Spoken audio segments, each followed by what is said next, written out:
Алматы облысы Қаратал ауданы Үштөбе қаласының Александр Сергеевич Пушкин атындағы орта мектебінің тарих пәнінің мұғалімі Өтелбаева Айзана Дәулетқызы. Бүгінгі Қазақстан тарих сабағына қош келдіңіздер. Бүгінгі біздің сабағымыз шығыстың ғұлама ғалымы Әл-Фараби. Оқу мақсатымыз Әл-Фарабидің және басқа да ғалымдардың орта ғасырлық ғылымның дамуына қосқан үлесін анықтау. Сабағымыздың мақсаты Әбу-Насыр Әл-Фарабидің өмірбаяны, білімі, ғылыми жолы, еңбектермен таныса отырып, тарихи тұлғалық бейнесін көрсету. Түркі ғалымдарының орта ғасырлық ғылымның дамуына қосқан үлестерін анықтау. Бақытқа жету жолында барлық халық бір-біріне көмектесетін болса, жер беті түгелімен берекеге толады деп, Әбу-Насыр Әл-Фараби бабамыз айтқандай, бүгінгі сабағымыздың тапсырмаларын бір-бірлеріңізге көмектесіп, қолдау көрсетіп, тапсырмаларды орындайды деген сеніммен бүгінгі күндеріңізге сәттілік тілеймін. Балалар, 9-13 ғасырларда мұсылман әлеміне танылған ұлы ғұламалар шыға бастады.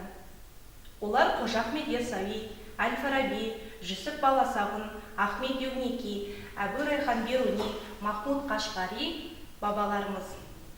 Олар мұсылман мәдениетін ғана емес, әлем өркениетіне де, өркениеттің дамуына да зор үлесін қосты. Ұлы ғұламаларымыз жайлы мына әдебиеттер тізімі мен сілтемеден қосымша мәліметтер ала аласыздар. Балалар, биылғы жылы Әл-Фараби бабамыздың 1150 жылдық мерейтойы халықаралық деңгейде аталып өтілуде. Олай болса, Әл-Фараби бабамыз жайлы қосымша мәліметті бейнематериалдан көрейік.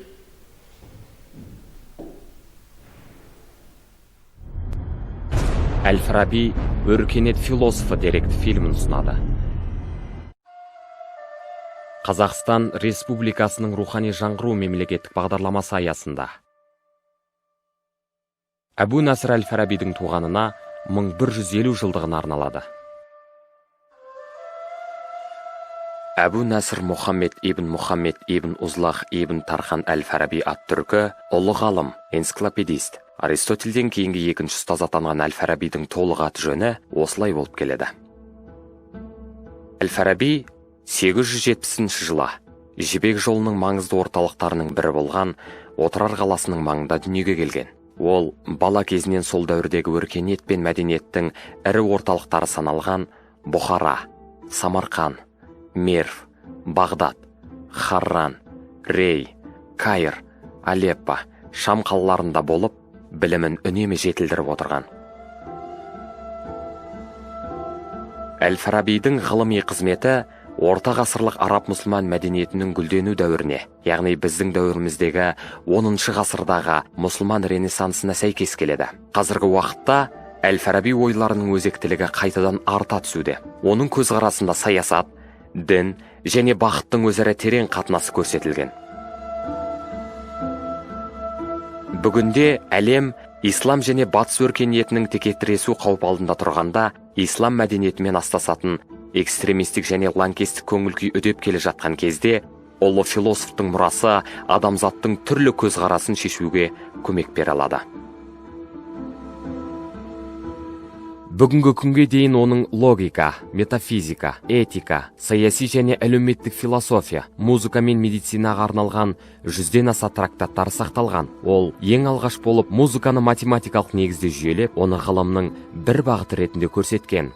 Оның отанында, Қазақстанда жетекші ұлттық университеттердің бірі Әбу-Насыр Әл-Фараби есімімен аталады.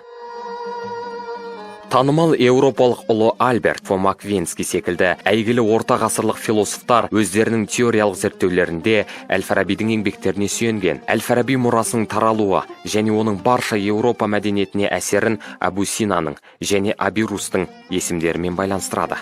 Соңғысының жұмыстарының көмегімен араб тілін жақсы меңгерген Роджер Бекон және өзге де жаңа дәуірдің ірі ғалымдары Бенедикт Спиноза, Томас Гоббс, Рене Декарт, Фрэнсис Бэконның еңбектерінің арқасында біз мұсылман философтарының ілімдерімен таныса алдық. Сол уақытқа тән еуроцентризмге қарамастан, бұл ғалымдар ислам мәдениеті мен ғылымын мойындаған. Жалпы философияның дінге жұмыс жасауы Еуропада ғылымның дағдарысын алып келді. Тек 14-15 ғасырларда еуропалық ойшылдар өздерінің адасқандарын мойындады. Ал Аристотель мен Платонның және де өзге де грек ғалымдарының идеяларына қайта оралу сол дағдарыстан шығуға мүмкіндік берді. Сол кездегі кейбір ғалымдардың ойынша, Әл-Фарабидің еңбектері Еуропаны қайта өрлеу дәуіріне, Ренессанс дәуіріне алып келді. Әл-Фарабидің шығармашылығы шығыс пен батыс мәдениеттерінің бірлігі мен түсіністігінің шын мәнінде символы болды. Әл-Фарабидің гуманистік дүниетанымы ғылым, дін, әлеуметтану, логика, этика және эстетика мәселелерін қамтитын үйлесімді жүйеге құрылған. Қайырымды қоғам тұжырымдамасының ортасында адам мәселесі, оның интеллектуалды адамгершілік жетілуі, жеке және қоғамдық бақытқа тырысу, жарқын болашақты іздеу орналасқан. Өзінің әлеуметтік саяси дүниетанымын Әл-Фараби қайырымды қала тұрғындарының көзқарасы туралы трактат атты еңбегінде жүйелеп біріктірген. Ал балалар, бейне материалдан көрген мағлұматымызды мына бір кестемен жалғастырайық. Сонымен, Әбу-Насыр Әл-Фараби Отырар қаласында дүниеге келді. Ол кісі 870-950 жылдар аралығында өмір сүрді. 150-ге тарта еңбегі бар. Әртүрлі ғылым салаларында еңбек жазып қалдырған, энциклопедист, данышпан, әлемнің екінші ұстазы атанып кеткен ғұлама, ойшыл.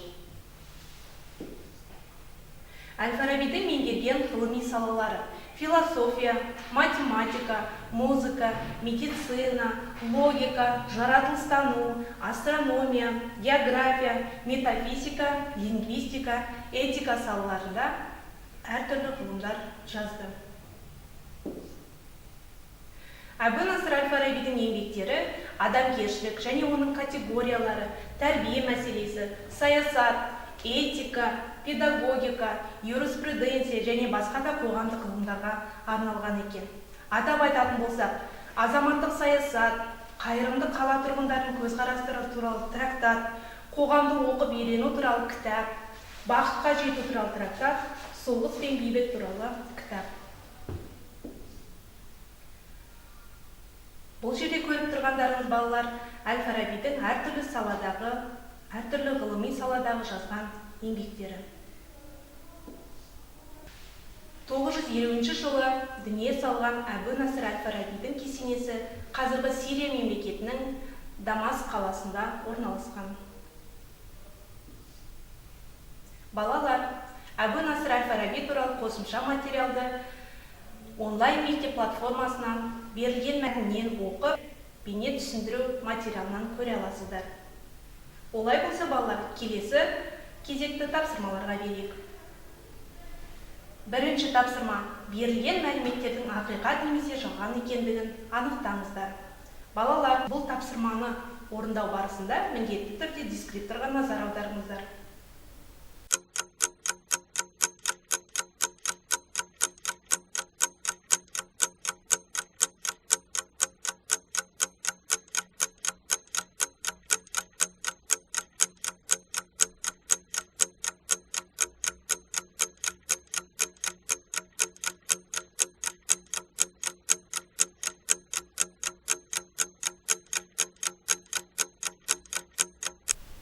Тапсырманы орындап болсаңыздар, дұрыс жауабымен тексеріп көрейік.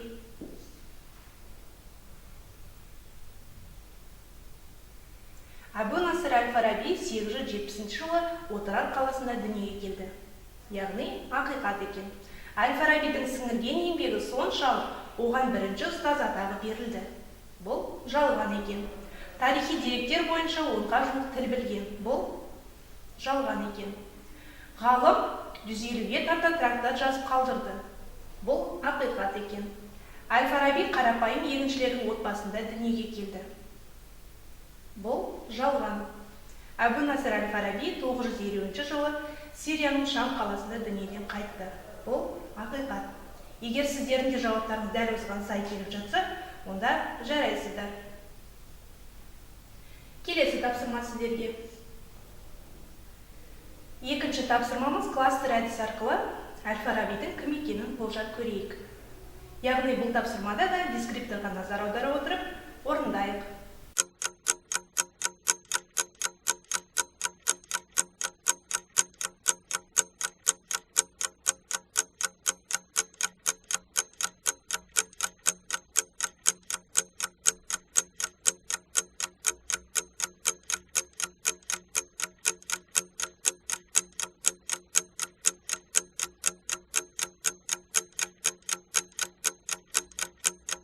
Ал енді балалар, дұрыс жауабымен тексеріп көрейік. Сонымен Әл-Фараби кім? Энциклопедист ғалым, ақын, музыка теоретигі, математик, екінші ұстаз, философ, әдебиет зерттеушісі. Сіздердің де жауаптарыңыз дәл осыған сай келеді деп ойлаймын. Олай болса, бір-бірлеріңізді қолпаштап, шапалақ әдісі арқылы қолдау көрсетіп қойыңыздар.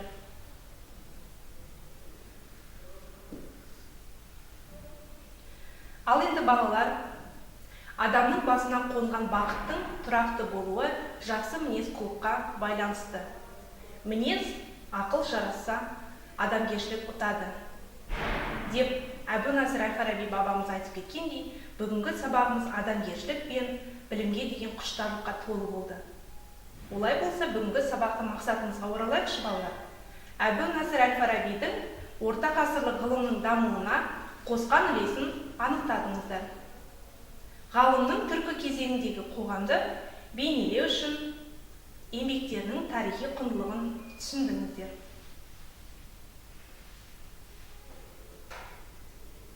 Енді балалар, сабағымызға рефлексия жасайық. Сонымен, бүгінгі сабақта не білдіңіздер? Не түсіндіңіздер? Тапсырманы қалай жасай алдыңыздар? Табыс сатысы арқылы өзіңізді сәйкес баспалдаққа орналастырыңыз.